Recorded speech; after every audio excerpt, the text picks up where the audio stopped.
Et si parler de tes rêves était la raison pour laquelle tu n'en réalises aucun?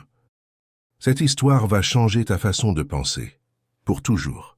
Il avait de grands rêves, mais aucun ne se réalisait, jusqu'au jour où il a appris le pouvoir du silence. Avez-vous déjà parlé à tout le monde de quelque chose de grand que vous vouliez accomplir? Avez-vous remarqué ce qui s'est passé ensuite? Parfois, lorsque nous parlons trop de nos rêves, ils deviennent plus difficiles à atteindre. Il était une fois dans un petit village, un jeune homme nommé Simon. Il avait de grands rêves. Chaque semaine, il commençait quelque chose de nouveau. Un jour, il voulait ouvrir un magasin. La semaine suivante, il prévoyait d'apprendre la poterie. Puis, il décida de construire une maison. Mais Simon avait une étrange habitude. Avant de commencer quoi que ce soit, il racontait à tout le monde dans le village ses projets. Il marchait à travers le marché et criait « Je vais ouvrir le plus grand magasin de ce village ». Les gens applaudissaient, ils souriaient, ils disaient des mots gentils. Simon se sentait fier, il se sentait important. Cette nuit-là, il dormit bien. Mais le lendemain matin, quand vint le moment de commencer à travailler, il se sentit fatigué. L'énergie avait disparu. Les jours passèrent, il n'ouvrit jamais le magasin. Simon décida d'apprendre la poterie à nouveau. Il rassembla les gens sur la place du village. Il parla fort de son nouveau rêve. « Je vais fabriquer les plus beaux pots. Tout le monde achètera chez moi. » Les gens le félicitèrent. Ils l'encouragèrent. Simon se sentit merveilleux. Mais encore une fois, après quelques jours, il perdit tout intérêt. Il ne toucha jamais l'argile. Ce schéma continua pendant des années. Simon annonçait chaque rêve. Les gens célébrèrent ses paroles. Mais ses mains restaient vides. Sa vie ne changeait pas. Il se sentait honteux. Il ne pouvait pas comprendre pourquoi il échouait toujours. Au fond de lui, son cœur s'alourdissait. Il se sentait coincé. Un soir, Simon s'assit seul près du vieux puits. Un ancien du village s'approcha de lui. L'homme était calme et humble. Les gens le respectaient, mais il ne parlait jamais beaucoup. Il s'assit à côté de Simon et demanda gentiment « Mon fils, pourquoi as-tu l'air si troublé ?» Simon soupira. « J'ai tant de rêves, mais je ne termine jamais rien.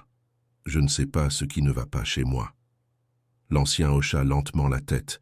« Dis-moi, que fais-tu quand tu as une nouvelle idée ?» Simon répondit rapidement. « Je le dis à tout le monde. Je veux qu'il sache ce que je vais faire.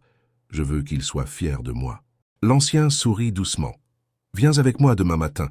Je veux te montrer quelque chose. » Le lendemain, Simon rencontra l'ancien dans son petit jardin. L'ancien tenait 2 graines dans sa main. Il donna une graine à Simon. « Plante la graine dans le sol, dit-il. » Simon creusa un petit trou et plaça la graine à l'intérieur. Il la recouvrit de terre. Puis l'ancien prit la seconde graine, mais au lieu de la planter, il la leva bien haut. Il appela quelques enfants qui jouaient à proximité. « Regardez tout le monde, j'ai une graine. Bientôt elle deviendra un bel arbre. Regardez comme ce sera merveilleux. » Les enfants applaudirent, ils sourirent. L'ancien plaça la graine sur un rocher et la laissa là. Les jours passèrent. L'ancien arrosait la graine qui était enterrée dans le sol. Il n'en dit rien. Simon visitait souvent le jardin. Lentement, une minuscule pousse verte apparut. Semaine après semaine, elle grandit. L'ancien ne disait toujours rien. Il l'arrosait simplement en silence. Pendant ce temps, la graine sur le rocher resta exactement la même. Elle sécha au soleil. Les oiseaux en prirent des morceaux. Elle ne poussa jamais. Après plusieurs semaines, Simon vit une petite plante se dresser forte dans le sol. L'autre graine avait disparu. L'ancien se tint à côté de lui et parla doucement. « Simon, une graine a besoin de silence pour pousser. Elle a besoin d'obscurité. Elle doit rester cachée sous la terre. Si tu la laisses à l'air libre et que tu en parles, elle se dessèche, elle se fait voler. Elle ne devient jamais un arbre. » Simon fixa la petite plante. Quelque chose changea en lui. L'ancien continua. « Quand tu partages tes rêves trop tôt, tu te sens fier. Tu te sens comme si tu avais déjà fait le travail. Les louanges des gens te donnent du plaisir. Ton esprit pense que l'objectif est déjà atteint. Alors ton cœur perd le feu pour continuer. L'énergie dont tu as besoin pour agir se gaspille en paroles. » Simon sentit son visage s'échauffer. Il avait fait exactement cela. Chaque fois qu'il annonçait un plan, il se sentait réussi, mais il ne travaillait jamais vraiment. Les louanges suffisaient. Les applaudissements suffisaient. Il n'avait jamais besoin de finir parce qu'il se sentait déjà accompli. L'ancien posa une main sur l'épaule de Simon. Les rêves sont fragiles au début. Ils ont besoin de protection. Garde-les silencieux. Laisse-les pousser dans le sol sombre de ton effort. Quand l'arbre sera fort, tout le monde le verra. Tu n'as pas besoin de l'annoncer. Simon remercia l'ancien. Il rentra chez lui lentement. Son esprit était plein de pensées. Cette nuit-là, il prit une décision. Il essaierait quelque chose de nouveau, mais cette fois, il ne le dirait à personne. Il choisit un objectif simple. Construire une chaise en bois. Il ne l'annonça pas.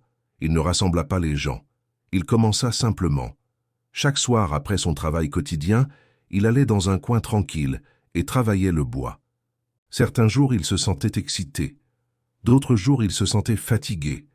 Mais parce que personne ne savait, personne ne lui posait de questions, personne n'attendait rien.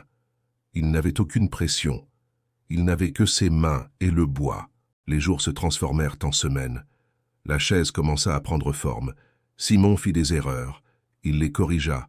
Il apprit, lentement, la chaise devint solide et lisse. Quand elle fut terminée, Simon s'assit dessus. Il ressentit quelque chose qu'il n'avait jamais ressenti auparavant, une vraie fierté. Pas la fierté qui vient des mots, la fierté qui vient de l'action. Un matin, son voisin vit la chaise devant la maison de Simon. « Simon, c'est magnifique. Quand as-tu fait cela ?» Simon sourit calmement. « J'y travaille depuis un moment. » Le voisin fut surpris. « Tu n'en as jamais parlé à personne. » Simon hocha la tête. « Je voulais la terminer d'abord. » La nouvelle se répandit lentement. Les gens virent la chaise. Ils furent impressionnés. Mais à ce moment-là, Simon avait déjà commencé son prochain projet. Cette fois, il prévoyait de construire une petite table. Encore une fois, il ne le dit à personne. Il travailla en silence. Les semaines passèrent. La table fut terminée, puis une étagère, puis un tabouret. Les années passèrent. Simon devint connu dans le village comme un artisan qualifié, mais il n'annonça jamais ses plans. Il ne montrait son travail que lorsqu'il était terminé. Les gens le respectaient encore plus parce que ses actions parlaient plus fort que ses mots. La vie de Simon changea complètement. Il n'avait plus besoin de louanges avant de commencer. Il ne ressentait plus la ruée de fierté vide. Il trouva quelque chose de plus profond, la satisfaction tranquille de construire quelque chose de réel. Maintenant, pensez à votre propre vie. Combien de fois avez-vous annoncé un objectif pour ensuite perdre l'énergie de le poursuivre? Combien de rêves avez-vous partagés trop tôt pour les voir s'estomper? Quand vous parlez de vos projets, vous donnez le pouvoir. Vous laissez les réactions des autres remplacer votre propre effort. Gardez vos rêves près de vous. Protégez-les. Laissez votre travail parler quand il est prêt. Le monde n'a pas besoin de savoir ce que vous construisez. Il a seulement besoin de voir ce que vous avez construit. Alors la prochaine fois que vous ressentez l'envie de parler à tout le monde de votre grande idée, faites une pause, restez silencieux, laissez la graine pousser dans l'obscurité. Quand l'arbre sera fort, tout le monde le verra sans que vous ayez à dire un mot. Si cette histoire a touché votre cœur, partagez-la avec quelqu'un qui a besoin de l'entendre. Abonnez-vous pour plus d'histoires qui changent notre façon de voir la vie. Merci de votre écoute.